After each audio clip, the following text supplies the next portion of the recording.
जी sir बताइए। जो घटनाक्रम हुआ देखिए आप बांट लेता हूँ। सबसे पहली बात तो ये है कि जो पिछले एक दिन से हम लोग अब जो देख रहे हैं उदयपुर के अंदर, सबसे पहली बात तो ये कि एक बहुत ही दुखद और अप्रिय घटना है और ये हमारे को भी आहत करने वाली है, हमारे को भी जो है वो विचलित करने वाली है और किसी भी प्रकार से इस तरीके की परिस्थिति को हम लोग नहीं चाहते हैं।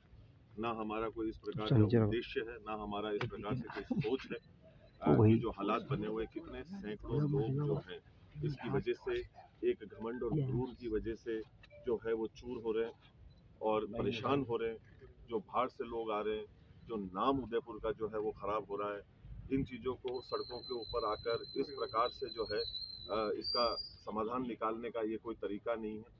ये हम लोग किसी भी तरीके से इस चीज़ के सोच के साथ में ना समर्थन करते हैं, ना हम इस सोच को जो है वो जायज़ मानते हैं। दूसरी बात, कानून का जहाँ तक एक सवाल आता है, हम लोगों को कुछ चीज़ों को जज्बाती नहीं होकर सोचने की आवश्यकता है।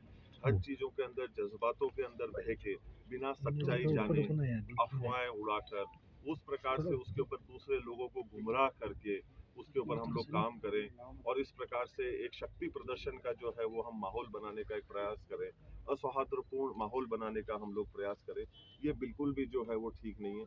आज की तारीख के अंदर इस देश के अंदर एक कानून व्यवस्था नाम की चीज़ है।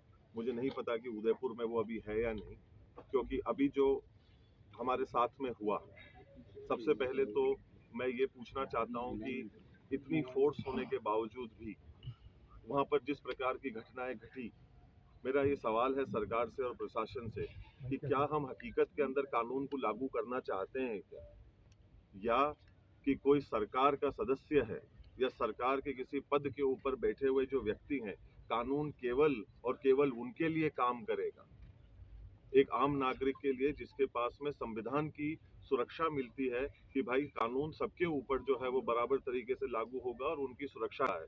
और वो जिस प्रकार से मेरे ऊपर दबाव बनाया जा रहा है गैर कानूनी काम और हरकतों को करने का, कि नहीं आप जो है अगर इस काम को नहीं करेंगे तो हम आपके साथ में जबरदस्ती करेंगे। आज क्या हम लोग इस दहशत के अंदर हम लोगों को जीने की आवश्यकता है? हम लोग हमारे घर के अंदर बैठे हैं, हम लोग हमारे घर के अंदर एक कानूनी रूप से बैठे हैं।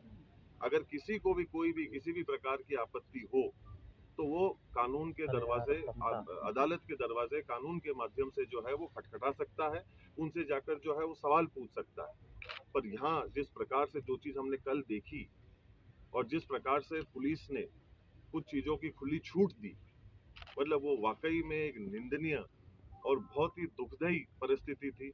ये परिस्थिति मुझे सन 84 की याद दिलाती है, जिस प्रकार का माहौल जो है वो सन 84 के अंदर जो है वो बनाया गया था, उसी का एक रूप को कल देने का जो है एक प्रयास किया गया। क्योंकि कुछ लोग जो हैं वो सरकार के पदों के ऊपर बैठे हुए, वो जैसा चाहेंगे, जिस तरफ से सरकार को घुमाना चाहेंगे, प्रशासन को घुमाना चाहेंगे और अपने खुद के निजी फायदे के लिए कानून को किनारे करते हुए अपना जो है वो काम को और अपनी बात को जो है वो मनवाने का प्रयास करेंगे।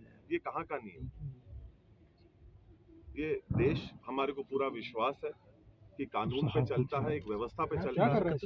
और दूसरी बात ये कि अगर ऐसी परिस्थिति बनने की जो हमारे को पहले से ही संभावनाएं थी, जिसके बारे में हम लोगों ने प्रशासन को कई दिनों पहले इसकी जानकारी भी हम लोगों ने दे दी थी, फिर अखबार के माध्यम से भी हम लोगों ने उस दिन पूरे प्रदेश के अंदर इसकी जानकारी दी। मैं ये सवाल पूछता हूं कि 144 को क्यों नहीं लागू कराया गया? और आप इतने लोगों की जानों के साथ में खेलेंगे। मैं तो अपने पदों का वो दुरुपयोग करते हुए प्रशासन के ऊपर दबाव बनवाकर गैर कानूनी हरकतों को जो है करवाकर एक आदमी के ऊपर जो है उस चीज का दबाव बनवाएंगे कि हम आपके घरों के अंदर जबरदस्ती घुसेंगे। संस्था के अपने खुद के भी कोई कानून होते हैं। इस प्रदेश, इस देश के अंदर भी एक संविधान है, कानून, उसके ऊपर हम में से कोई भी नहीं, और उसके अंदर हम लोग जज्बाती करते हैं, लोगों को गुमराह करने का काम करें पूजा के माध्यम से, ये ठीक नहीं। और अगर ऐसी कोई बात है तो उसको बैठकर करी जा सकती है, गुंडागर्दी के माध्यम से ये चीज नहीं हो सकती। आप किसी के घर के अंदर आप प्रवेश करना चाहते हैं, मैं आप में से किसी के भी घर के अंदर अगर प्रवेश करना चाहूं तो मैं आपको बिना बताए, बिना कहे, मेरी निजी आस्था को क्या आपके घर के अंदर मैं पूरा कर सकता हूं क्या? मेरे पास में ये अधिकार है क्या? मैं आपके घर के अंदर जाना चाहता हूं और मेरे निजी अधिकार, मेरी जो निजी आस्था है, पर वो मैं आपके घर में पूरा करना चाहता हूं। और इसके बारे में ना मैं आपको बताऊंगा, ना मैं आपसे पूछूंगा, ना मैं आपको इसके चीज के बारे में बताना उचित समझूं। अब ये गुंडागर्दी हमको जो है वो सहन करनी पड़ेगी, और कानून और प्रशासन इस सोच की जो है वो मदद करेगा।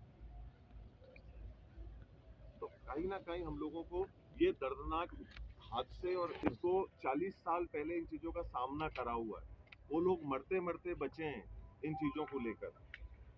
ऐसी ही परिस्थिति जो है वो उस समय पे भी बनवाई गई थी, और आज भी उसी सोच के अंतर्गत यहाँ पर प्रवेश करने का एक गलत मंसूबे के साथ में प्रयास किया जा रहा है, जिसका प्रशासन और लोग यहाँ पे उसका सहयोग कर रहे हैं। और हम लोग अभी कानून के भरोसे बैठे हुए हैं, जो मैं अभी ढूंढ रहा हूँ कि कहाँ है, और वो हम लोगों की एक आम नागरिक होने के नाते मदद करेगा। लाखों लोग जो है वो परेशान हो रहे हैं। ये कहाँ तक जायज है कि बच्चों की, महिलाओं की, बड़ों की, बुजुर्गों की जान को जो है वो खतरे में डाला जाए? लोग किसी के घर के ऊपर चढ़ने लग जाएंगे, वो अगर अंदर आते तो उसका हश्र